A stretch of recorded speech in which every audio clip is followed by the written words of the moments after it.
We're on Keilim, Perik Aleph, Mishnah Hey, 5th Mishnah in the first chapter of Masechet Keilim. So we've learned. I just want to show you a brief chart that I copied from Professor Safrai's book. Professor Safrai, well, it's actually it's a family now. The father just started. I think now the sons are doing it. It's called Mishnah Eretz Yisrael. If you can get this, it's worthwhile. I mean, it's very, very it's more academic, more about the Mishnah versus Tosefta, ancient sources, etc., etc. But it's worth seeing. And he wrote in this chart. He makes this chart. There's like a zillion charts you can make just to show you the complexity of what we're learning about Tumah and Tahara. How each level, how each thing, right, can become Tameh. And if you have Tameh, like Maga, Masa, we learned Rechiva, Tachton, Elyon, the intricacies of all these halachot, how complex they are. You just should be getting that sense as we begin introducing Masechet Keilim. Says the Mishnah, Eser Tumot Porshot Min Ha'adam. Okay, there are 10 tumot, 10 kinds of impurities that are porshot, that emanate from a person.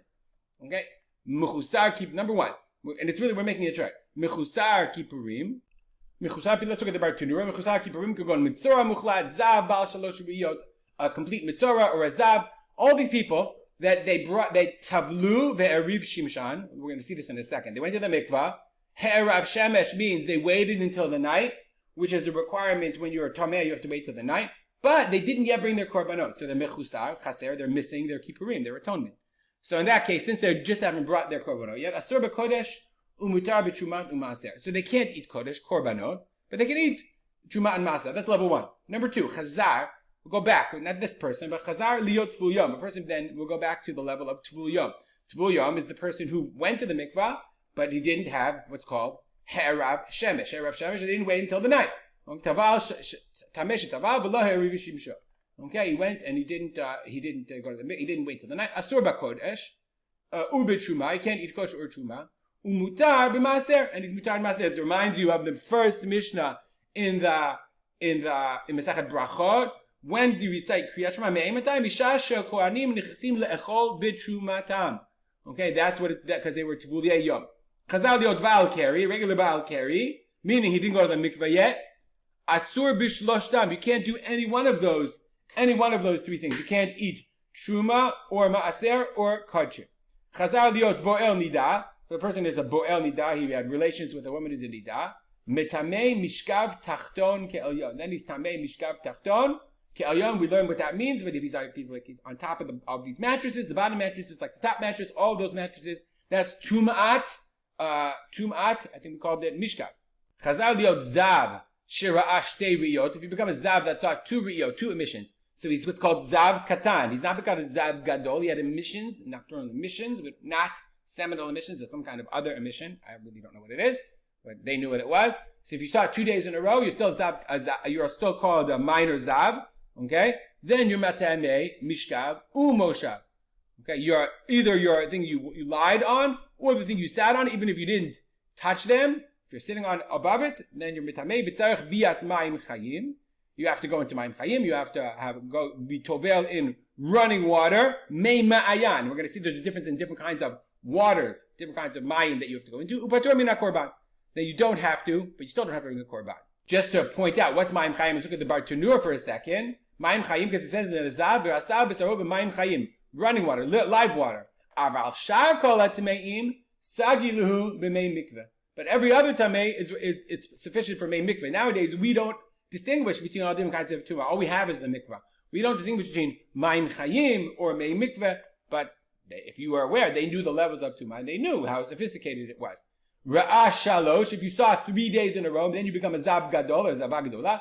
Chayav b'korban. Then you have to bring a korban. If you're a zav gadol, you have to bring a korban before you can become tahor. Chazal liot mitzorah musgar. Musgar means sagur, means you're in quarantine. You're a quarantined mitzorah. Then mitamei bibiyah. Then you're mitamei bibiyah. I mean, if you come to the house, everything in the house becomes tahor.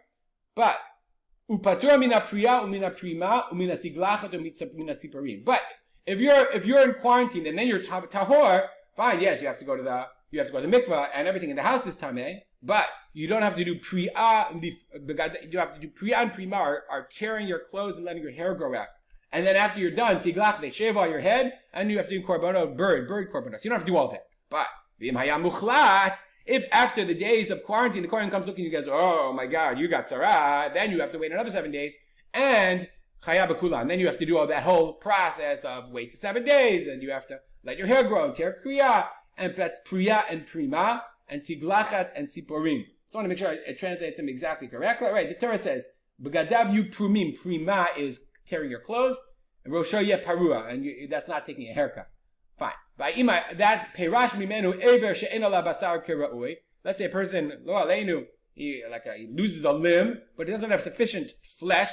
Metamei b'maga umasa. This is part of the human being. So he's metamei maga umasa. Right? If that person touches it or lifts it, v'eno metamei bo, but it's not too much oil that if you're in the same enclosure.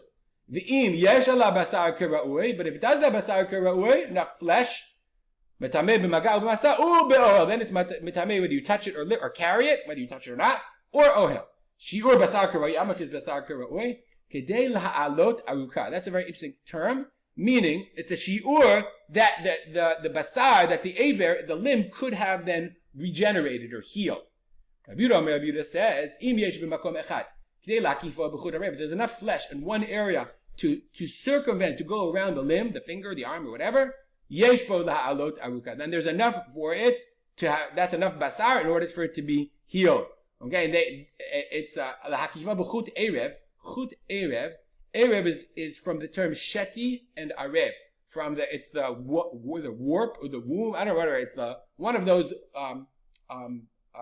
strings, or on the loom that they would use. I think it's the one that's I don't remember which one it's called. So nonetheless, this is about to do it for a second. Im yachtocha basar shalta ever lechutim. If you cut it, yesh ba'avian, they have the thickness of the chut erev. It's I don't remember which one it was. Yoter av michut hasheti. Right? It's the one, I think it's the lengthwise. So it's double length. So if you could make if you could cut it up in such a way that you could wrap around the limb with the thickness of this thick string that they knew how thick that was, then yesh bo lahalot aruka, then that's enough to regenerate the flesh on the limb. That's good to know. So let's just look at that. I made a chart of this Mishnah. We have here the 10 levels. 1, Mechusar Kippurim, Chazal Liot Tvul Yom, Baal Keri. I just quoted the Mishnah. You can get rid of the Chazar Liots, Tvul Yom, Bo'el Nida, Zav Vesashtei Riyot. There were 3 Riyot. Mitzorah Musgar, Mitzorah Muchlat. And then Aver No Basar and Aver Basar. Those are the 10, disseminations of the human whatever, the levels that a person can be if he's still alive, and the Tumah that you can have from it. We'll stop here. Dedicate our learning to the memory of my father, Rav Simcha ben. Here we go, Rav Simcha ben Yitzchak Kalman. Make it a great day.